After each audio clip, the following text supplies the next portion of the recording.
Now, there's no reason why we need to try to fight communism. We're not called to fight communism or to fight this ism or that ism. We're called to proclaim the kingdom of God, and we're just not in politics one way or the other.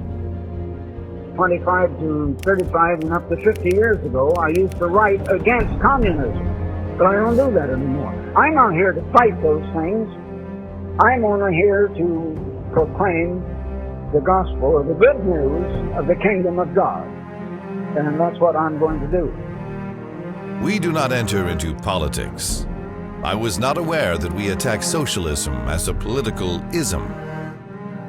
We may have mentioned abuses in this world's welfare programs, but we are not opposed to the principle of welfare, rightly, honestly, and wisely administered. We're all for it and administer it. There were two men in Germany here quite a while ago, Marx and Engels. And they saw that the governments in this world were not right, and conditions are not right, and they thought up their idea of what they thought would be right. Now then, Mr. Lenin was sold on it and thought it was a good idea, but he was able to put it into work and to create a new government based on that. All right, if you ask me, I don't believe in democracy either. Democracy is no more the way of God than communism is, not at all. And I hope you brethren realize that.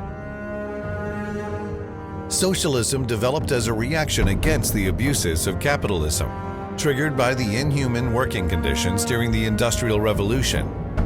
What about communism and totalitarianism? In organizational form, totalitarianism closely resembles the organizational form of the government of God, but there the likeness stops. Some totalitarian rulers in the past have been good rulers from a human standpoint. Most have been tyrants. Even the better ones were still human and fallible. Jesus came preaching the kingdom of God. He said that his kingdom was not of this world, but of the world to come, the world tomorrow. This is not his world. Jesus did not try to straighten out this world or make it a better world. Jesus did not enter into politics, and he did not try to overthrow the government of Caesar, though he was accused of it. He didn't enter into the government of Caesar. He merely submitted to it and taught we should pay taxes, that Caesar had a right to levy the taxes if he wished. They certainly are not following his steps when they get into politics and do that sort of thing. What Jesus taught was that this present world, with its governments, its religions, its economies, its society, is an evil world. It is Satan's world. It is a world in competition against and at war against his coming kingdom, the world tomorrow. And then he says, "Come out of her, my people." This whole Babylon, actually, my friends, it's a way of life. It's a type of civilization. It includes the military idea. It includes the political ideas. Of course, we've got different political ideas in the United States, but yet the principle is the same, my friends. It certainly is not the government of God. And what we behold on the earth is governments of man, by man, for man. And the ideas of man, instead of the governments of God.